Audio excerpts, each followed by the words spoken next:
Whoa! There's a lot of dumbass criminals to talk about, baby. It's the whacked out news. People breaking the law.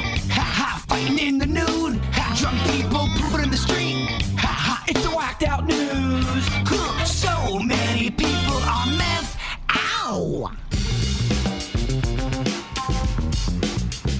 Well, I'm glad to see we got a good Florida man story to start off our whacked out news here today. On Saturday night, party night in Lee County on the west coast of Florida, some guy decided to get into the Planet Fitness, take off all of his clothes, and start a fire in the bathroom. Okay, it's a busy night. It is. He's working. Good times, right?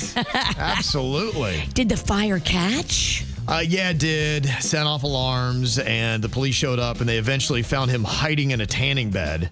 Hiding or tanning? Well, he was naked. Maybe that explains his nudity. Henry Antunes Alvarado was reportedly asked by staff to leave the gym at closing time due to his erratic behavior, but apparently he slipped by those closing because they wanted to get out at Saturday night, so they didn't really check everywhere. He's hiding in the tanning bed. So I got to check the tanning bed before you close the doors. Don't.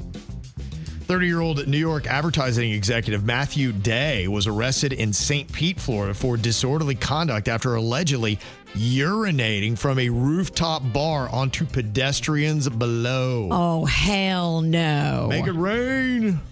How drunk was he? It's a good question. If he's just mildly intoxicated and he knows what he's doing, like, dude.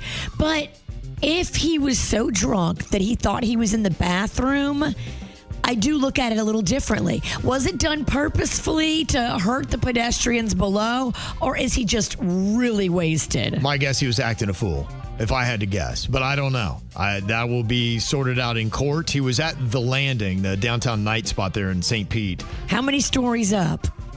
I don't know. It's a good question. Doesn't say that. I don't know the color of the building or how many steps.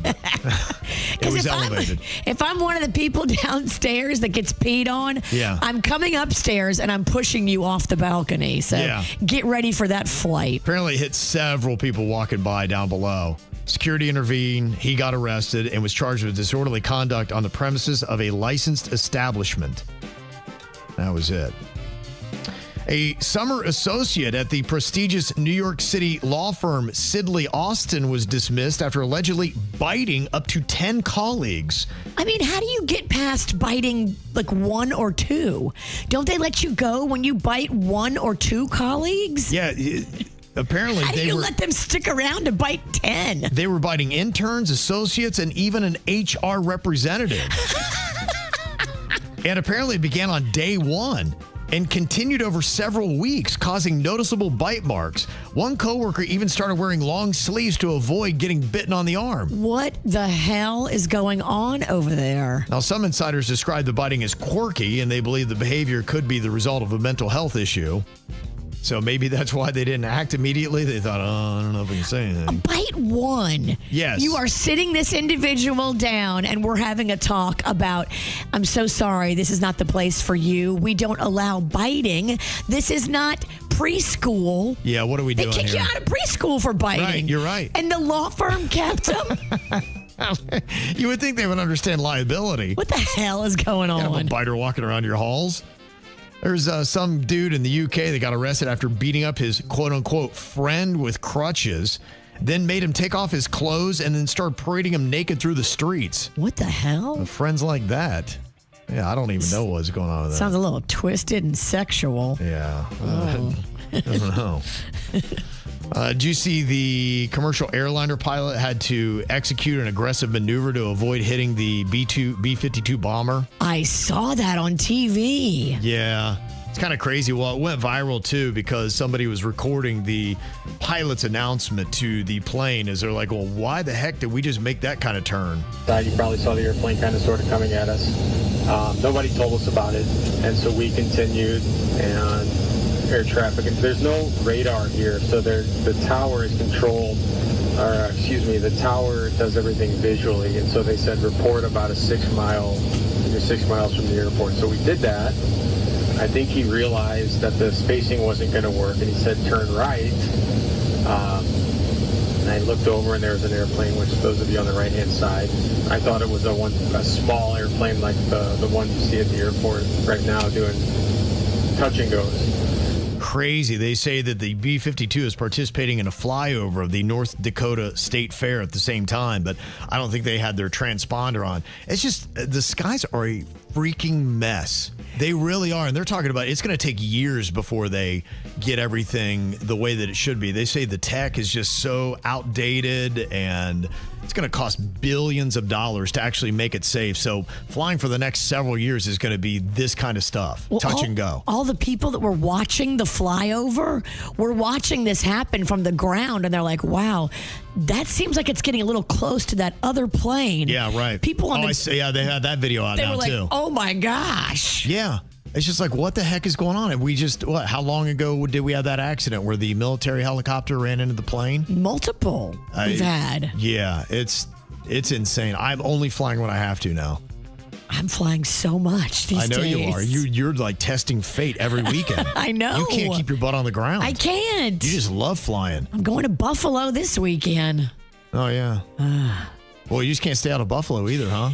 I'm trying, but no, I can't, apparently. That's great. Keeps pulling me back. Yes, it does. I don't know if you've seen the video. It's out now. I think it's going to be problematic for Jacksonville, honestly. This 22-year-old William McNeil, he got pulled over in February. The video is just now coming out. He apparently was pulled over because he didn't have his lights on in the rain during the day. And they pulled him over for that. But here's the thing, too. From the video, it looked like he was not exiting his vehicle. He wasn't listening to some of the commands, which, look, you may have problems with why they pulled you over and think it's kind of BS. But, if you want to avoid any kind of problems, when you start putting up a front, you don't do what you're supposed to do or told to do, then you can wind up in a situation like this. He was recording. It looked like he knew because he's looking at his phone, the camera, and so he's looking as the cops are knocking on the window, and then they bust it in, but then right away clock him in the face. Oh, my. So I don't know if that's standard protocol. So they broke the driver's window. They strike William in the face, and then he made a comment to police that it wasn't even raining. And the officer said basically something to the effect, well, it doesn't even matter. So here's a bit of the audio from the video. There's no rain. It doesn't matter. You're still required to have headlights on. Can you pull that law up? Huh? Can you pull that law up? Yeah, when you step out of the car, I will. Can you call your supervisor? All right, go for it. Exit the vehicle now. Exit the vehicle. Show me your hands. Here. Yeah. So he's like, it's not even raining. Why are you pulling me over for not having my lights on? It's during the day. That's so aggressive. Yeah, that's why I think it's going to be a problem for Jacksonville police because then as they were pulling him out, somebody just punches him in the face again. Again. Yeah, a second time. I mean, we got to lay off the testosterone, fellas. Yeah, his tooth got chipped as he was sent to the ground. He bit through his lip, apparently. He got a concussion, needed 9 stitches from all this. What the hell? Right now, Jacksonville police are standing by the officer saying that appropriate force was used. They say the driver was reaching for a knife, a claim that the driver is denying. Did he have a knife in the car? I don't know. I didn't see that in the report. They left that detail out. Good Lord. Yeah. So. But yeah, there is a lesson there, too, for everybody. Yeah. Chill out. And right. If the cop tells you to get out of the car, just get out of the car.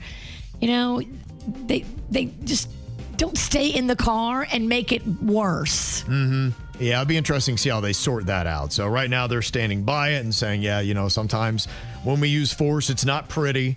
And this is the kind of stuff that happens. But there is enough there where some people are saying, I don't know, that looks a little excessive to me. It looks a little crazy. Yeah. Both sides got a little bit out of pocket. It doesn't feel like it needed to get to that level. No. By anybody.